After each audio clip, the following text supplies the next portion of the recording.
Hello বন্ধুরা, টুসিস pure veg কিচেনে সবাইকে স্বাগত জানাই। শুভ জন্মাষ্টমীর শুভেচ্ছা জানাই। আজকে জন্মাষ্টমী উপলক্ষে বানিয়ে ফেলব পুরানো দিনের মা কাকিমার হাতের তৈরি তালের পোড়া পিঠে। আর এটি গ্রামে উনুন বা কলার পাতায় বানানো হয়, কিন্তু এখানে আমরা শহরে তো সেগুলো সবসময় পেয়ে উঠি না। তো এখানে উনুন, কলা পাতা, প্রেশার কুকার ছাড়াই তৈরি করবো। তবে কিসে, চলুন দেখে নেওয়া যাক। আগে দেখিয়েছি ছোট 2 বাটি আমি চাল ভিজিয়ে রেখেছিলাম 15 থেকে 20 মিনিট। তারপরে আমি ছাঁকনিতে পুরো পিছিয়ে দিয়ে শুকিয়ে নিয়েছিলাম, নিয়ে আমি তারপর গুঁড়ো করে নিয়েছি। এখানে একটা বড় মিক্সিং বোল নিয়ে নিয়েছি। এর মধ্যে আমি দিয়ে দেবো তালের পাল্প। এখানে দেখুন আমি মেজারিং কাপের 1 কাপ তালের পাল্প নিয়ে নিয়েছি। এটি এবার এখানে দিয়ে দেবো। আর নিয়ে নিয়েছি গুঁড়ো চিনি। আপনারা এখানে গোটা চিনিও ব্যবহার করতে পারেন। আমি এখানে গুঁড়ো 1 বাটি চিনি নিয়ে নিয়েছি, ছোটো বাটির 1 বাটি। আর এখানে চালগুলো গুঁড়ো করে নিয়েছি। আর এখানে দেখুন একটু দানা দানা রেখেছি। এই চালটা একটু দানা দানা থাকলে মুখে পড়লে খেতে ভালো লাগবে, সেই জন্য একেবারে গুঁড়ো কিন্তু আমি করিনি। তো এখানে প্রথমে নিয়ে নিচ্ছি তালের পাল্প। তো এখানে আমি যতটুকু নিয়েছিলাম পুরোটাই আমি নিয়ে নিচ্ছি। আর এখানে চিনিটা প্রথমে কিছুটা নিচ্ছি, পরে সবটা লেগে যাবে, কারণ এখানে চিনিটা আপনারা নিজেরা কম বেশি করতে পারেন। এখানে দেখুন চিনিটা আমি কিছুটা নিয়েছি, আর কিছুটা আমি চালের গুঁড়ো নিয়ে নিলাম, নিয়ে একটু মাখিয়ে নেব। আর আপনারা কম বেশি করতে পারবেন চিনি, এই কারণে বললাম। অনেক তাল মিষ্টি মিষ্টি হয়, আবার অনেক তাল কিন্তু মিষ্টি কম হয়, সেই জন্য এটা আপনারা নিজেদের মতো, তাল মিষ্টি হলে কম চিনি দেবেন, চাল একটু কম মিষ্টি হলে একটু বেশি চিনি দেবেন, এটা করতে পারেন। বা বেশি মিষ্টি যদি পছন্দ করেন তাহলে একটু বেশি চিনি দিতে পারেন। তো দেখুন সামান্য 1 চিমটে কিন্তু এখানে আমি লবণ দিয়ে দিলাম। লবণ দিলে যে কোনো মিষ্টি জাতীয় জিনিসে কিন্তু স্বাদ দ্বিগুণ হয়ে যায় লবণের কারণে। তো সেই জন্য লবণ দিলাম সামান্য একটু, আর পুরো চিনিটা আমি দিয়ে দিচ্ছি এখানে। এবার আমি মেখে নেব। আপনারা যদি এখানে চাল ভিজিয়ে না করতে চান, শুকনো চালের গুঁড়ো দিয়েও কিন্তু করতে পারবেন। তো কিছুটা মেখে নেওয়ার পরে আমি পুরো চালের গুঁড়িটা দিয়ে দিচ্ছি। আর এখানে শুকনো চালের গুঁড়ো দিলে আপনাকে অনেকটা সময় একটু ঢেকে রাখতে হবে। এখানে যেমন আমি 15 মিনিট ঢেকে রাখবো, আপনাদের চাই তখন একটু আধ ঘন্টা মতো ঢেকে রাখতে হবে, কারণ শুকনো চালের গুঁড়ো একটু নরম হতে একটু সময় লাগে। এখানে দিচ্ছি 1/4 কাপ গুঁড়ো দুধ। গুঁড়ো দুধ দিলে কিন্তু টেস্টটা দারুণ হবে, সেই জন্য এখানে আমি গুঁড়ো দুধটা ব্যবহার করলাম। তো মিনিট 15 আমি ঢেকে দিলাম। আর সেই ঢাকা অবস্থায় আমি এখানে দেখুন কিছুটা ড্রাই ফ্রুট কেটে নিচ্ছি। এখানে আমন্ড আছে কটা, আর কটা কাজু নিয়েছি। কিশমিশটা আমি দিচ্ছি না, অনেক সময় কিশমিশটা গালে পড়লে ভালো লাগে খেতে, কিন্তু সবসময় কিন্তু ভালো লাগে না, সেই জন্য কিশমিশটা আমি এখানে দিচ্ছি না। তো দেখুন 15 মিনিট হয়ে গেছে। এবার আমি এটিকে আরও একবার ফেটিয়ে নেব, আর ড্রাই ফ্রুটগুলো এতে মিক্স করে দেব। এখানে আপনারা চাইলে পেস্তাও কিন্তু দিতে পারেন, নিজেদের পছন্দ অনুযায়ী ড্রাই ফ্রুট ব্যবহার করতে পারেন। আর গালে পড়লে এগুলো খেতে ভালো লাগবে, সেই জন্য আমি দিলাম। আর এটা সফট করার জন্য আমি এতে দিচ্ছি 1/2 টিস্পুন বেকিং পাউডার। এটা দিলে যেমন সফট হবে আর সুন্দর ফুলে উঠবে, খেতে কিন্তু দারুণ মজাদার হবে। তো মাখিয়ে নেওয়ার পরে এখানে আমি ননস্টিক একটি কড়াই নিয়ে নিয়েছি, আর এখানে দিয়ে দিচ্ছি সামান্য একটু অয়েল।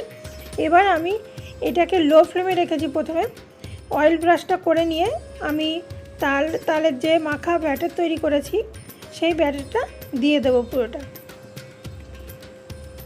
এটি দেখেছেন কেমন ঘন হবে, এটি কিন্তু একেবারে পাতলা হবে না, একটু ঘন তৈরি হবে। এবার চামচের সাহায্যে একটু সমান করে দিচ্ছি, দেখতে ভালো লাগবে সেই জন্য।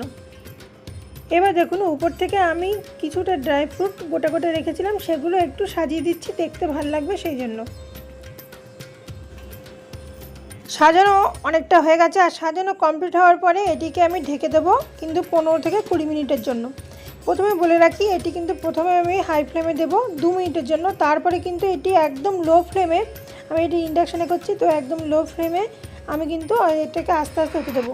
এটি আস্তে আস্তে হতে দিতে হবে, বেশি পুড়ে গেলে কিন্তু ভালো লাগবে না।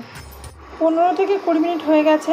এবার আমি খুলে দেখছি কতটা হয়েছে। দাঁড়ান, এই দেখুন কত সুন্দর হয়েছে, ফুলে উঠেছে, আর কালারটা দুর্দান্ত এসেছে। এবার আমি একটা টুথপিক নিয়ে নিয়েছি, এইটা দিয়ে আমি একবার চেক করে নিচ্ছি। দেখুন এতে লাগছে কিনা, যদি না লাগে তাহলে সুন্দর হয়ে গেছে। এই দেখুন একদম পুরো পরিষ্কার বেরিয়েছে, মানে কিছুই লাগেনি, মানে বোঝা যাচ্ছে একেবারে হয়ে গেছে। তো এটিকে এবার আমি বন্ধ করে দিচ্ছি। এটি ঠান্ডা হওয়ার জন্য মোটামুটি 1-1.5 ঘন্টা আমি টাইম নেব, তারপর ফিরে আসি ঠান্ডা হওয়ার পর। অনেকটা ঠান্ডা হয়ে গেছে, দেখুন আমি হাত দিয়ে দেখছি। এবার এটিকে একটি প্লেটে নামিয়ে নিচ্ছি।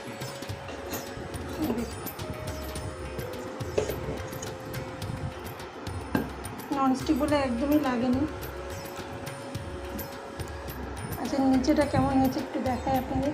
দেখুন একটু পোড়া পোড়া হয়েছে। তো আমি এটা কেটে নিচ্ছি।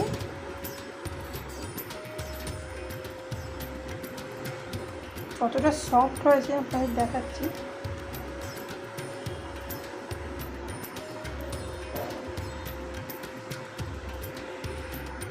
এই দেখুন,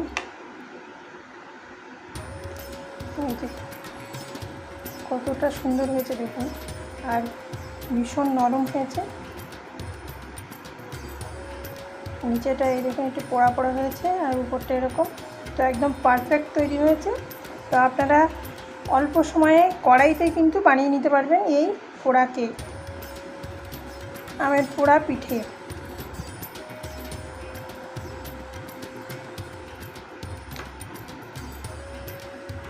তো প্লেটে সুন্দরভাবে সাজিয়ে নিচ্ছি। আপনারা যে কোনোভাবে কেটে এটাকে সার্ভ করতে পারেন। এখানে বরফি আকারেও কাটতে পারেন, বা চৌকো আকারে কাটতে পারেন, বা কেকের পিস যেমন করে কাটা হয় ত্রিভুজ আকারে সেরকমভাবেও কাটতে পারেন। তো বন্ধুরা, এই দেখুন কতটা সুন্দর তৈরি হয়েছে। আর এটি কিন্তু খেতে দারুণ সুন্দর হয়। আর এটি উনুন নেই বা কলার পাতা নেই বলে যে খাওয়া যাবে না সেরকম কিন্তু নয়। আর প্রেশার কুকারও লাগবে না, কড়াইতেই এত সুন্দর তালের পোড়া পিঠে কিন্তু দারুণভাবে তৈরি করা যাবে। আর দারুণ লাগবে খেতে। তো অবশ্যই ট্রাই করার অনুরোধ রইল। এই দেখুন কতটা সুন্দর লাগছে, আরও একবার দেখিয়ে দিচ্ছি। এই যে